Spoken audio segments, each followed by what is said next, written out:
Hello, everybody. Welcome to 321 NoKiddin. Bobby the Awesome here with I'm going to call you Hugo V so I don't mess up your last name. Hi, Hugo. Good afternoon. It's nice to see you. I'm glad we're connecting. Likewise. I guess we're going to just get you started. If you'd like to kick off with your story, a little about yourself, and let my audience get to know you. Okay, I am a grateful, compulsive gambler and alcoholic. I started this journey of recovery back on May 24th, 1997. That's when I stopped drinking. And I went to my first 12-step meeting, and I said I had to do something because that was a long weekend of drinking, gambling, calling up a girlfriend, getting rejected. She didn't want to see me. So it was all these negative feelings just piled up on top. I said, God, something's got to be better than this life right now. So I said, well, and I was always more of a everyday gambler, and I was more of a binge drinker. So I said, alcohol would be easier to it's obviously more obvious. So I'm just going to just stop for a day, a weekend. And so I went to my first meeting and I said, okay, well, let me explore it more. I didn't make any, and that's what I try to tell people. Don't make big promises like, I'm never going to gamble again. I'm never going to drink or drug again. It's like in the beginning, we don't realize we need a detox.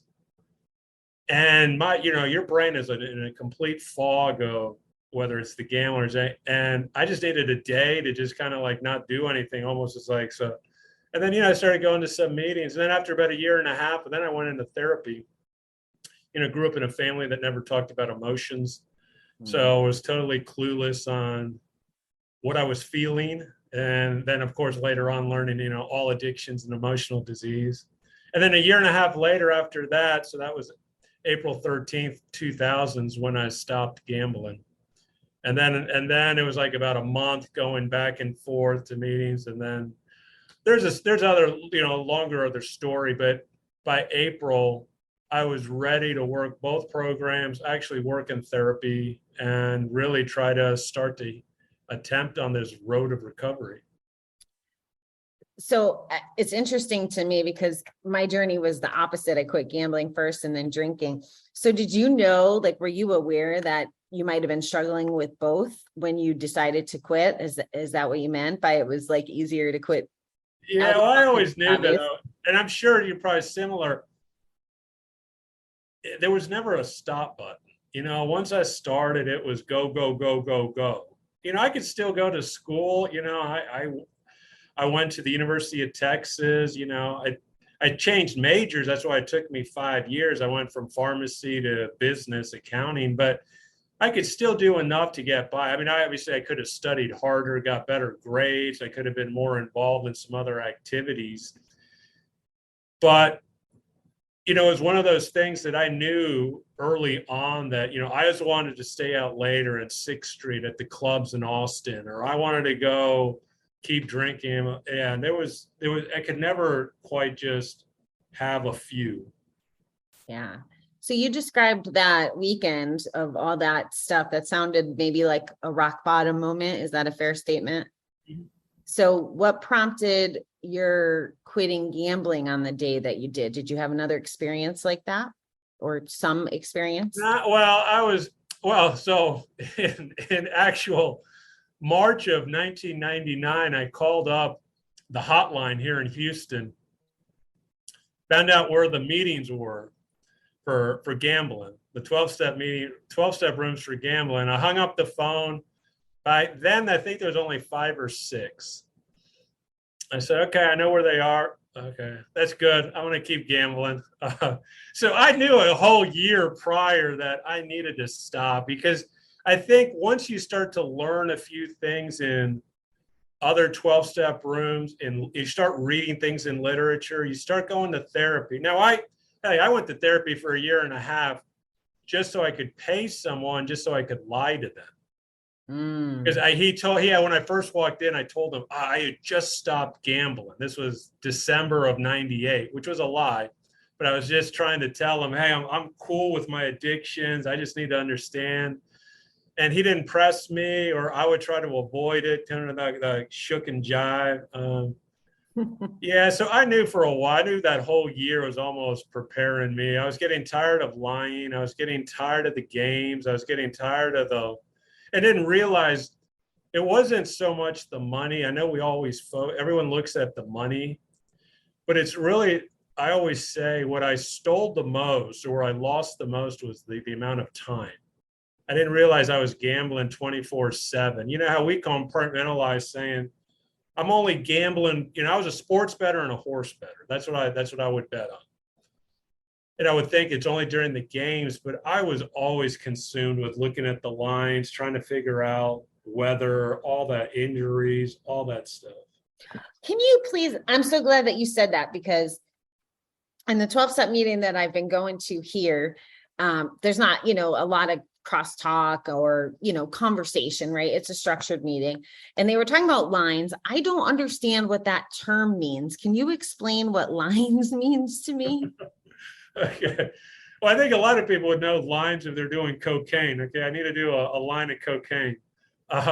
Lines in gambling and in sports means there's two teams. Let's say Houston's playing Dallas, and Dallas is the home team. And so they're going to be expected to win. And so Vegas will throw out what they call the sports betting line. So it's the betting line, and they'll say -4 for Dallas. Because Dallas is expected to win, they have to win by more than 4 points for Dallas to win the bet. Okay. Houston gets 4 points. So if they lose only by 3, you still win. Or if Houston wins, you win. And if it lands on 4, that's what they call a push, which means nobody wins. That means it's just like it was almost like a non-bet. So that's the lines. And then, of course, now there's all kinds of there's lines on the total amount of points in a game. Now because all the major sports leagues have stamped their approval, there's all this what they're calling prop betting and also live betting. So unfortunately, people are going to get under a lot faster than they used to, because there's that. So instead of a normal, back when I used to play, there would have been only two gambling bets. The actual line in the game is what they would call it, and then the total amount of points, especially if we're talking about the NFL. Now there could be about 50 or 60 bets per game, because they have like a specific player. Are they going to throw for 100 yards, or is this player going to hit a home run today? Or they'll do a live betting. Okay, what's going to happen in the third inning or the second quarter? And you have to understand is the major sports leagues do not even know how a lot of stuff goes into our subconscious. And DraftKings and FanDuel are spending so much money. So if you turn on the TV, you watch the baseball playoffs or World Series, behind home plate, you will see advertising for FanDuel or DraftKings. Same thing in the NFL. And that's slowly getting into your head. It's almost like you don't even realize. It's like when we're addicts, I always say the first thing we have to do when we want to stop and recover is we have to kind of change what we tell ourselves. I know what I used to tell myself is, I can't believe I messed up again. I effed up again. I am a bad person. I'm a loser. I can't do this. I can't. And it was always these negative self-talk. And we don't realize how powerful that is in our minds. Instead of just waking up each day saying, hey, you know what? I deserve recovery today. I deserve love today. I deserve, to have energy today. And, do say something positive to ourselves. But they don't realize how advertising, that's why, there's always been that advertising for especially beer, soft drinks, and fast food. And then you wonder why so many people are drinking Budweiser, eating McDonald's and a Coca-Cola, and then realize their health is at danger because those things are not helping your overall physical health. I have so many questions, but I don't want to go too deep on the sports betting, because I want to share a little more about some of your philosophies, because I'm really excited to have you on here as someone who has gone on the journey with both, right? In New York, it's interesting because depending on where I live, the 12-step meetings have different dynamics. So in Kansas City, it was a lot more of riverboats. So that was what we talked about. New York had Saratoga, so there was the horse betting. But in New York, 12-step, I'm trying to use the right language with you on here. There was a lot of crossover between the drinking 12-step. There's a little bit of that here in Kentucky, but it could be just the groups I'm going to, right? So I just find it very interesting. And people, well, the statistics, I'll step it right there. So anybody who's an alcoholic, they don't realize is that they're 35 times more likely than to cross a dick into gambling or let's say even sex or porn. Because they already have that gene. They have the addict gene already in their brain since birth. And they don't even realize is there's a lot of work. So I interviewed a guy, he should probably come on yours. He talks a lot about trauma. He's a doctor in San Antonio, Dr. Rob Kelly. He was on my podcast talking about trauma and the alcoholic brain. And because of this push with gambling, unfortunately, there's going to be a lot of alcoholics, drug addicts that are going to cross the line and they don't even know it. We see it all the time, just I haven't had a drink in 20 years and I don't know how this gambling thing snuck up on me. And it just really did a number on me. And it's unfortunate. And it's going to hit the younger population too, because they're going to get easy credit. They're going to go off to college, get easy credit. And the gambling is going to, especially college males. That's the prediction this fall. And we're only in week 2. Wait till mid-October and you start seeing a lot more calls. If we did a tracking right now, the amount of calls that go into treatment centers, hotlines, suicide lines, they're going to start spiking every week, which is so unfortunate and which is very sad. But there is a way out. Oh, so many questions. So you said, I would love you said the addict gene. So and you referenced a doctor. So are you from the school of thinking that addiction is more like science versus environment? I'm just curious, like, is that how you feel about it? Or do you feel like both are a component? Unfortunately, there is so many families that have the addictive gene in the family line. Now, what is unknown with genetics and what I believe is how it affects each family. Just like anything, it's just like height or hair color or eye color may skip a generation, or one sibling may get these components more than others. There's too much evidence to prove that there is a hereditary trait that's in your DNA. Now, environment, I grew up in a family that drank. I played a lot of sports, and there's so many other things that I almost had all the check boxes. I know a lot of gamblers here in Houston. They were all part of a family business. That was me. They were all former athletes. That was me. They got that kind of almost that competitive streak going on. I think now it's changed a little because there's a lot more stuff on the mobile phone. So that has a different dynamic on brain chemistry. There was a guy who came down to Houston, and we had a couple guys we're trying to find. He came from Illinois when video poker started coming out in the early 2000s, and talking about how video poker was actually going to spike because it was the easiest form of gambling, because there was no learning curve. It was almost very hypnotic when you looked at the screen and you could kind of like pick it. And it was a fast play. You didn't have to wait 3 hours like with a game or something to know whether you won or lost. And I do think it goes into your brain, because it was, when I played it one time, I was waiting for someone in Vegas. We were waiting for some people to come down to eat dinner. And I said, well, I'll go to the bar, have a drink. Okay, I'll play some video poker. I don't play poker, but I'm going to kill 5 minutes. I'm going to play $5, $10. That's what we always tell ourselves. Next thing you know, it's 20, 25, 40. I'm thinking, when are these idiots going to come down? But but yeah, to me, it almost like sucked you into the game. It's almost like Jumanji. You get like almost into the game and now you're part of the game. And then the next thing you know, you keep losing money and go, I needed that money for my sports bets or my horses, not for video poker.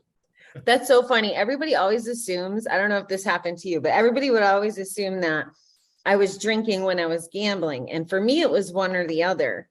And they'd be like, well, why? Well, I grew up in Connecticut and we got free drinks at the casinos, but I wouldn't drink because I didn't want to spend my tip money. Like I wanted to gamble my tip money and not give it to the people. Right. So it's just, I don't know. It's just weird how our brains work. You absolutely got that. All right. So I want to go back. You said something very, very important, and I'd love to go a little deeper on this so that we can understand what happened for you. Because I think this is the missing piece. You were talking about the voices in our heads, and somebody in one of my alcohol-free groups today asked the question about self-awareness. And I was like, I didn't know what the words even meant until the last, 6 to 8 years on my journey. But you said you got to change the voices from the, we suck kind of thing to the love ourselves, we deserve the best, and all of that. I'm really curious about how that light bulb switched for you, or like, what was that contributed to? How long did it take? Can you kind of share a little about that experience with us? Well, I think it took a little over time. So, like I said, I've been on this journey 25, 22 years. And I think, each year, there's almost like, whether it's the medical field, the 12-step rooms, the therapeutic things are, there's more experiments done on the brain. And just realizing, and I think over the last 10, 15 years, especially I think after all these wars, and there was these IUDs and all these head injuries, and there's been so much more research done on the brain and then how to almost retrain the brain. But it also goes back into addiction. And I think it happened like one time in therapy where, my therapist kind of told me, you have to stop saying that you are bad. You're a good person. You had bad behavior, or you can easily engage in bad behavior. And that had a kind of resounding effect on me. And I had to really think about it and realize, what, I am a good person, because I think most of us, whether you're addicts or not non-addicts, we all feel that we're there for our family. We're there for our friends. We do a good job. We don't quite understand how our emotions, because none of us really are trained in how to build up our emotional intelligence. But deep down, we all, I think most people would say, strive to do something better. And I think over time, and I think that's, be reading more literature and seeing more things, and then just seeing how I would react different. And I think finally started to come more of that self-love or self-acceptance, and then also accepting others. I think it was a slow process. It wasn't something like a light switch. It was slowly. Now I'm very aware of it, and I try to encourage people. One of the first things, and we can talk about that. That's why I came up with when I kind of like started this journey of kind of like rewriting the 12 steps, and that was just because I was at a retreat. I didn't do it because I was trying to do it. Okay. Do you want to share about that? Okay. So I was at a retreat. This was the spring. It was like May of 2019. It was here in Houston. We had these retreats every year. It was for gambling. They had them for the other 12-step addictions as well. And so I opened up the retreat, and the person who was supposed to close the retreat had to leave. And the person who was running the retreat said, hey, so-and-so had to leave. Do you mind just closing the retreat? So the whole retreat is within 3 days, we talk about all the 12 steps. We say something about them, and we share if you've done it. If you haven't, you kind of listen. And, it's just a way to kind of be around recovery for 3 days.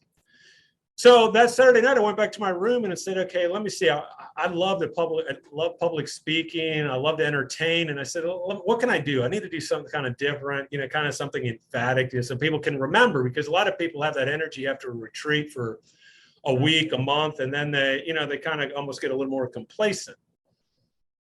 So I sat down and it almost came to me like an epiphany, like God was helping me. And I rewrote the 12 steps in about 15 minutes, kind of going over it. So here's the thing. So like for me, and I was trying to make it short and sweet. So like step 1, we believed a lie. Step 2, we need help. Step 3, we are no longer alone. And then kind of like, like step 9, self-respect, all the way to step 12, faith, hope, love. And I did it, and people kind of liked it. And then later on that year, I was supposed to talk up outside of DC in Virginia. And I had a separate talk. It wasn't about addictions, but I didn't have a book or anything. So I had an intern, and I said, well, why don't we do a few videos for YouTube? So I just did this kind of like the same thing. I did an intro one first, like 7 minutes, just like your first meeting, looking around and why am I here? Am I really this? Am I sunk to these levels, all that? And I'll share all that. And then I did one on the whole overview. And then after I did that, I just kept doing more and more videos like on each step in the same way. And main thing is I still read the step the way it's written, the way it was written way back when with Bill W., or the way in 1957, the meeting in Los Angeles, even though some of the words were changed. But I want to make people really understand what's behind it and to really kind of grasp the steps. And that's why I said, so, I have a website. It's called Life is Wonderful, all one word, .love, LOVE. And that hosts everything. You can go, there's over 46 free, everyone loves that word, free videos. I also have my podcast there that you can tap, social media, and that's like the hub of everything. And then from there, you can kind of branch out, and then you see then I trying to get it back into the whole speaking business, to speak at schools and treatment centers and at corporations. So you see how I'm also turning it into something for all the 12-step people in recovery, but also turning it also into a business, and then also with a course to help people recover in 90 days and say, look, you don't have to do this in a year and a half. And I'll tell you, and I'll finish this with this. Bill Wilson, when he wrote this, if people don't really realize the history of the 12 steps, he got the originals like 6 steps, or he got 6 of the steps from this guy called Ebby Thatcher. He was part of this, what they call the Oxford group, back in the kind of like late 20s, early 30s. And they had got all their stuff pretty much out of the Bible. There's confession, there's honesty, to make amends. You have to do all this prayer and meditation. And those were the original kind of like steps. Now the Oxford groups are very evangelical, and they try to put too much of a religious spin on it, and that's why it kind of floundered. Now, people don't really realize the 12 steps, every one of those steps has a biblical verse to it. And I haven't posted it on mine, but I know other people around that have other podcasts and other stuff, and but there's a way that people should kind of encourage the medical community, the 12-step community, any type of spiritual or religion, to work more towards each other instead of more as silos. But here's the thing. So the original 12 steps to me is almost like an addict. I came in with very low self-esteem. I came in with a lot of depression and high anxiety. And I feel like so many people come in with low self-esteem. They don't know where. But then you start hearing words like, you are powerless. You need to surrender. You have character defects. It's your ego. And, you just don't get it. You know how many times when people relapse, people say, why'd you do it? It's almost like shaming a person or and I said, that doesn't work, because if it worked, we'd have many more people recovering than they do. I just look at the numbers. I like to look at things from a statistical point of view. And if the numbers don't add up, of course, I used to gamble in the last 2 years, and I never put one single bet on a piece of paper, because I like to just play games, But I think statistically, then we have to realize now there's more movements about positive recovery. There's a treatment center here in Houston called Positive Recovery. Because people realize that we need to build people up. We need to build people back up, but we also have to talk about the depression, the crimes, the stealing, the lying, the stories. We don't discount any of that, but it's much better to feel like someone feels loved and accepted. That whole thing about acceptance is really the thing that we crave for probably the most, more than love in the very beginning. I don't think you have any idea how much I agree with you on this. And this is part of why I don't put any one thing in a bucket. Like I don't preach just one method of recovery. And like you're saying, you're stressing the importance of language and strategy. And I was never, and I actually believe this is part of my purpose, and I could be all wrong, but I struggled with religion my whole life. Like when I got baptized as a almost teenager, he didn't hold my nose and I had a really bad experience. And I was like, well, I'm never going back, because if you can't trust the guy dunking you, then I mean, it was just not a good thing. So I had zero faith in general. And when I went to treatment, I met someone who had said to me, he wouldn't go back to church because he felt he didn't deserve to, which was really curious to me. So in the 11th step says, to kind of search through prayer and all of that. So hence my adventure began. And I truly believe that I went on that adventure to go from atheist to spirituality in my own little way, so I can connect with people that way. But I think, your mission and you doing the steps in your language, or a simpler language, is going to help connect people that might not connect to the other words. So I love that. I love that you're giving another option even to 12 steps, and giving people a different methodology, as well as I'm also believing in the new stuff like compulsive gambler. I still can't say it in my meetings anymore, because when I went to outpatient therapists, we started off our introductions, we'd go around and we'd announce ourselves, and we'd have to say 2 or 3 good things about us instead of I'm a compulsive gambler. So now I believe that if I say I'm a compulsive gambler, I'm reaffirming it. So I get lost in some of this stuff, and the journey just keeps. Well, look at it this way. You know how I started? I said, I am a grateful compulsive gambler, a grateful alcoholic, because without being a compulsive gambler and alcoholic, I never would have gone down this journey of 12-step rooms, of therapy. So I would have never found myself. Right. I would have kind of existed like so millions of other people, whether in the US or around the world, that they're not quite as bad as the number of us that, took it all the way to a rock bottom. But they don't realize that they could probably be getting more out of life, and don't realize, they still, almost like crave each weekend. Oh, I can't wait for the weekend so I can get drunk or I can get high. I go, that shouldn't be your number one. If you do that, maybe, a few times a year, cool. But if you're doing that every week, then it kind of shows that you're almost trying to escape, which we all know is kind of escape. And kind of like what you were saying, I kind of understood why. I grew up Catholic, went to Catholic schools, and I always wondered why there were so many Catholics in almost every 12-step room. And it finally dawned on me, I'm in one of the church, I go back to a mass every now and then, but I don't go every week.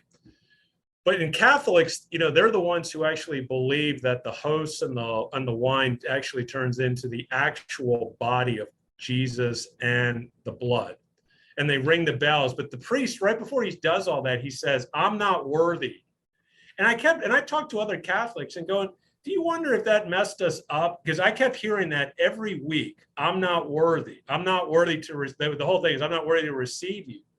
And then I start wondering how I would kind of just simplify it. And I would say that I think always, like I said, our subconscious is working all the time. And I think I was hearing that word over and over. Hugo is not worthy. Hugo is not worthy. Hugo is not worthy. And I don't think, and it wasn't done in a way to lower my self-esteem or my ambition or confidence, but it does have a number. I mean, you have to at least look at the fact is then probably out of most religions, they have the most addicts.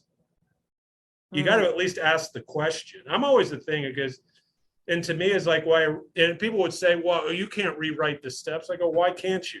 Oh, no, like there's like somehow like they're like the 10 Commandments with Moses and somehow they were written and, oh, it's blasphemy. I go, well, if people are going back out and relapsing after 1 week or 10 years, then we should relook at it. It's not a perfect system, even though there's so much beauty in it. Hey, that's how I recovered. But it doesn't mean that everybody has, like you said, people don't hear it the same way, or they may not have the same sponsors. They might not be going to the same home group. And they get them, and those messages may be messed up or changed and confused, but more so probably confusing. Well, and I think times are changing. To your point, when you were talking about DraftKings and the other one, everything's on a phone, right? So there's a new age coming up, and what they connect with isn't the same as what I connected with or the generations before. So to walk in a room of strangers and put your stuff out there when you're not even used to regular conversation, I could see that being really challenging for the younger folks and for the, the betters online, even like Candy Crush people, like it's just changing. Everything's happening so quick. Right. Well, the phones have the three things. So yeah, those are three different addictions that are going to spike: porn, video games, and gambling, because you can do all three of those on your phone. I mean, there's been a statistic here lately that there's more males in their 20s with ED because they've been watching porn, or much more hardcore porn, at an earlier age, where their brains were not ready for all this imagery. And now they can't get into a normal relationship. And when they get into a relationship, they thinking that it's got to be all kinds of weird stuff. And the same thing with video games. You can be playing and people are going, well, at least they're not drinking or drugging. I go, but you're not connecting with the human race. You are totally isolated in some fantasy world, and you have no ability to have an intimate relationship. And the same thing with then gambling, of course, now with the sports and the casino gambling on your phone. Yeah, those three addictions. Well, the phone itself is an addiction, right? Well, correct. Social media, thinking about it, text, all of it. It's so. But think about it this way. So let's say you get some negative information. Like one of the 20 questions is do arguments, disappointments, frustration cause with you an urge to gamble? Well, let's say someone says or bullies you online. Then you're going to go to your phone and, okay, well, the one way to escape is through, let's say, video game or gambling. And that's what's so dangerous about combining social media with your phones and with gambling, and that's how people don't even realize how they're going to fall into the gambling addiction. And it's because of a lot of that, they don't know how to process all those negative feelings and just stay with the rejection or the depression or whatever other feeling you're feeling. You make such great points. And I love the business flair to it with the statistics. So thank you for bringing that to the table. So tell me about, if I signed up for your course, what does that journey look like? Is it you're breaking down the steps and kind of explaining it to them through this lens of what you've discovered through time? Like, what would that look like for someone who wanted to take your course? Right. So it comes through a lot of experience. Like I said, 25 years in a lot of those, in a lot of the meetings, without alcohol. And then 22, years with all the 12-step meetings, people dealing with gambling. 7 years of therapy. And then later on, actually, then even with a girlfriend, did couples therapy. So understanding the psychological, the emotional, as well as the recovery aspects. And then also knowing how an addict, if you ever done any of the literature that comes from Los Angeles, they'll have like all the 12 steps, and on the front sheet, they'll have all the written step. And on the back, they'll have like about 10 questions, 10 or 12 broken down to different segments. And most of the people at retreats always do the, oh God, oh, that's a lot of, and if someone says you got to, so knowing how in the beginning, someone's not going to be so eager to do emotional work because emotional work is very exhausting. Every step has 3 questions. So we believe the lie has 3 questions. Step 2, we need help, has 3 questions. So there's 36 questions throughout the whole course. And you get it in 1 week. This is how you can do it in 90 days. And you can change any habit. This isn't Hugo's statement. You can change any habit. Some people say in 21 days. That's not really true. To really be forthcoming, if you really do the work, if you do something for 90 days, it really starts to be ingrained into your brain, into your almost like physical discipline, and you really kind of work it. So you get a step a week. Now, 90 days is really 13 weeks. So there's an extra week between step 3 and 4 just to kind of get things going, just so you can spread it out for 90 days. And I'll tell you, and I'll give you the first 2 questions so you have an idea how it is. So question 1 is when people walk into a meeting and they say, you just have to realize your life's unmanageable and that you're powerless over gambling or whatever your addiction is. Well, most people are going to take a step back and, there's like, no, I'm not this bad. No. There's always some type of rebuttal. But why don't we approach step 1, to me, is you should, if you really want someone to do all this work, they need to be working towards something, not trying to eliminate something. So I have this thing that I had gotten years ago in the mid-90s when I did a lot of public speaking. They got this whole thing about how to set goals and, break down goals. So question 1 is what do you really want out of your life? And it's broken down into 6 different segments. You break down, what are your family goals? What are your financial goals? What are your spiritual goals, your social goals, your educational goals? Those are the, what is it? So it was family, and spiritual. Yeah. So family, spiritual, financial, social, educational. And those are the way to move forward. So if you write down all your goals in all those different categories, now they can still change, but you're going to be a lot more excited about changing your bad behavior if you're working towards the life that you want. Mm-hmm. What type of people do you want? What type of business or career do you want? Where do you want to live? All that type of stuff. And then question 2, we already touched on it, is you've got to start working on your subconscious early on. You cannot wait till later on. You got to start now, because that's why people relapse, because they don't think that they can handle. They already start to get overwhelmed with the 12 steps, or why do I have to go to meetings? Why do I have to do this? I say, well, why don't you first be kind to yourself? Just say, hey, I deserve love. I deserve recovery. I deserve to not spend my paycheck on gambling, spend my paycheck on other stuff. Even if it's just paying back debt, at least it's much more productive than gambling your paycheck. Those are the things that we need to tell ourselves over and over again, or say like a goal. You know what? I want to travel to Japan this year. Or I want to go to Jamaica. I deserve to travel, or I deserve, to go to this new restaurant. It could be a small thing. Like some people hadn't started exercising. Hey, I deserve to run 3 miles without stopping.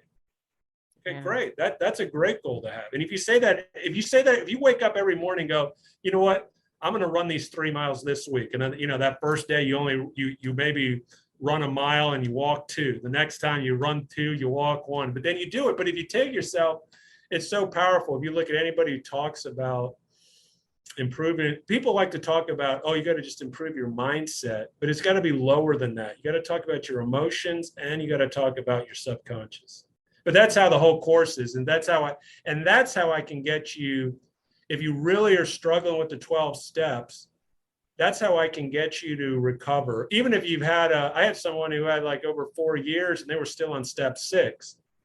And then he says, yeah, I'm kind of getting tired of moving slow. I go, well, you don't have to. You don't. I don't know why people have this badge of honor saying it took me 4 years to work the steps. Man, I've wasted enough time in my addiction. I don't need to waste so much more time in trying to recover little by little. Man, we should start living now. I agree with you. I agree with you 100%. That's a great perspective. I never thought of it that way. I guess it's I don't want to use the word brainwashing, but the repetitiveness of you're never done working the steps. You're right. There is like these philosophies, I guess. But I would like to reframe that. When people say you're never done, and I get it. I mean, I understand the concept, but the whole thing, like I said before, you can say I'm a compulsive gambler, but I'm a grateful compulsive gambler. So that puts a positive spin that the gambling helped me find myself. It wasn't that it just took me down this road. And the same thing is, instead of saying that you're always working the steps, why don't you just say something like, I get the privilege to live in the steps every day. That means I get to work the steps every day because I get to live it.